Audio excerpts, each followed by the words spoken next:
الحمد لله رب العالمين والصلاة والسلام على سيد الأنبياء والمرسلين وعلى آله وأصحابه أجمعين أما بعد أعوذ بالله من الشيطان الرجيم بسم الله الرحمن الرحيم ورتل القرآن ترتيلا صدق الله العظيم فضول سمجھ کے بجھا دیا ہے تم نے جن چراغوں کو فضول سمجھ کے بجھا دیا ہے تم نے جن چراغوں کو وہی چراغ جلاؤ تو روشنی ہوگی۔ قابل قدر حضرات علماء کرام، سامعین اعظام اور پیارے بچوں، الحمدللہ اللہ تبارک و تعالیٰ کا بڑا فضل کرم اور احسان ہے کہ اللہ نے ہمیں صحت اور سلامتی کے ساتھ میں قرآن مقدس کی اس مجلس میں بیٹھنے اور سننے کا موقع عنایت فرمایا۔ قرآن اللہ تبارک و تعالیٰ کی وہ مقدس اور پاکیزہ کتاب ہے جو اس کو ایک مرتبہ سن لیتا ہے بار بار سننے کا من کرتا ہے، اور دنیا میں یہ واحد کتاب ہے کہ جس کو پڑھنے والا کبھی اکتاتا نہیں۔ جتنی مرتبہ پڑھے گا اس کے اندر نکھار اور مزہ اتنی ہی مرتبہ ہے۔ اور آپ تو قرآن کے ماننے والے ہیں، ہم تو قرآن کے ماننے والے ہیں۔ آپ نے تاریخ کی کتابوں میں پڑھا ہوگا قرآن مقدس کے جو بڑے دشمن تھے، ابو سفیان ہیں، ابو جہل ہیں اور دوسرے لوگ ہیں، جب قرآن مقدس کی میٹھی آواز ان کے کانوں میں پہنچی، ایک دن ابو سفیان رات کی تاریکی کا فائدہ اٹھا کر اللہ کے نبی علیہ السلام کی مقدس اور پاکیزہ زبان سے قرآن سننے کے لیے چھپ کے کنارے پہ بیٹھ گیا اور پوری رات قرآن مقدس کی تلاوت کو سنتا۔ وہاں سے اٹھ کے جب چلا، کچھ دور پہنچا، سامنے سے ابو جہل نظر آیا۔ کچھ اور دور کو چلے تو کچھ اور ایک اور دو نظر آئے۔ فرمایا میاں کہاں سے آ رہے ہیں؟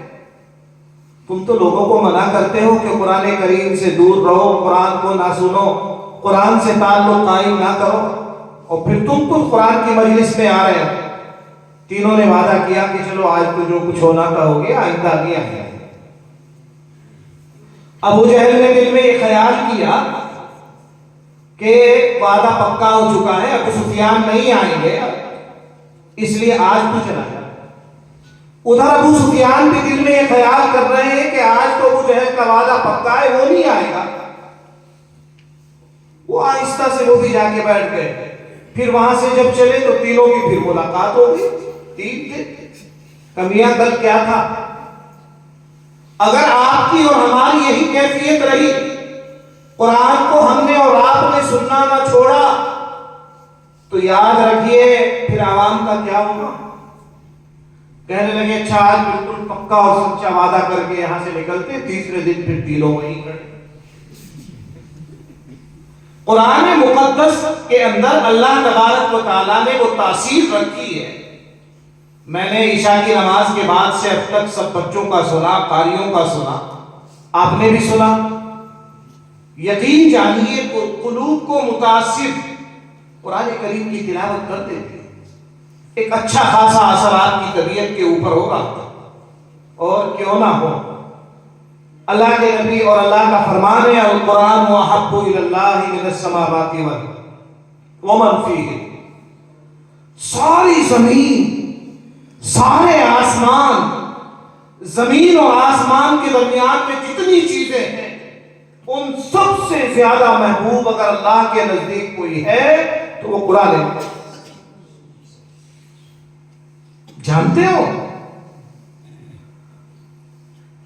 قرآن کی خدمت کرنے والا، قرآن کی تلاوت کرنے والا، قرآن پر عمل کرنے والا، قرآن سے تعلق قائم رکھنے والا، خدا کی قسم جب اللہ کے عرش کے سائے کے سوا کوئی سایہ نہ ہوگا تو یہ قرآن کے خادم جو ہے انبیاء اور مرسلین کے ساتھ میں عرش کے سائے میں جلوہ افروز۔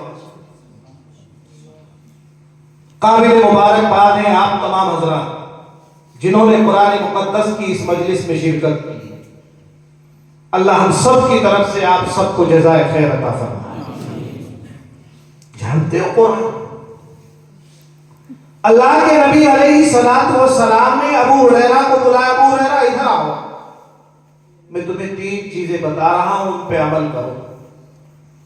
اگر تم نے ان پر عمل کر لیا، اللہ کے نبی کہتے ہیں آؤ یہاں کو سنو، اللہ کا فرمان ہے کہ اللہ تمہاری قبر کو فرشتوں کی زیارت گاہ بنا دے گا۔ پہلا نمبر، قرآن کو سیکھو، الحمدللہ آپ سب سیکھتے ہیں۔ دوسرا نمبر یہ ہے کہ قرآن کو لوگوں کو سکھاؤ، اور تیسرا نمبر یہ ہے کہ اس سیکھنے اور سکھانے کے عمل کو اپنی زندگی میں باقی رکھو۔ اگر تم نے یہ 3 کام کیے تو یقین جانو کہ جیسے میں نے انسانوں کی زیارت گاہ کعبۃ اللہ کو بنایا، اللہ فرماتے ہیں ایسے ہی میں تمہاری قبر کو فرشتوں کی زیارت گاہ بناؤں۔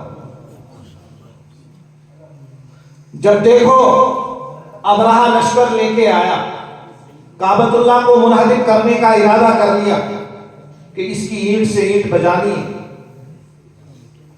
عبد المطلب کعبۃ اللہ کے دروازے پہ گئے، کعبۃ اللہ کے دروازے کو پکڑا، عرض کیا اے خالق کائنات، اے مالک ارض و سماوات، اے زمین اور آسمان کو بنانے والے، ہم نہتے ہیں، ہم کمزور ہیں، ہم بے بس ہیں، ہمارے پاس ساز و سامان نہیں ہے، ہمارے پاس ہتھیار نہیں ہے، ہم ابرہہ کے لشکر کا کیسے مقابلہ کر سکتے ہیں؟ اے اللہ